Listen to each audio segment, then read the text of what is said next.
సుబ్హానల్లాహ్. ఈ పదాన్ని మనం ప్రతిరోజు పలుకుతూ ఉంటాం. ఈ పదం యొక్క నిజమైన అర్థాన్ని ఈరోజు మనం తెలుసుకుందాం. సుబ్హానల్లాహ్ అన్న పదంలో రెండు పదాలు ఉన్నాయి. ఒకటి సుబ్హాన్ మరియు అల్లాహ్. ఈ పదాల యొక్క అర్థం ఏమిటి అంటే అల్లాహ్ పరమ పవిత్రుడు అని. అల్లాహ్కు బిడ్డలు కానీ, భార్య కానీ, కుటుంబం కానీ ఎవ్వరూ లేరు.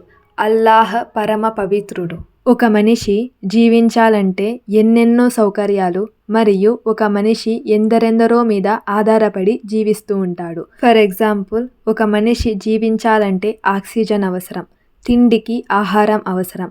కానీ అల్లాహుతాలాకు ఎవరి అవసరం కానీ, దేని అవసరం కానీ లేదు. ఈ ప్రపంచంలోని జీవులందరికీ తాము అడగకుండానే ఆహారాన్ని మరియు అన్ని సౌకర్యాలను కల్పించే ఒక గొప్ప దైవం అల్లాహ్.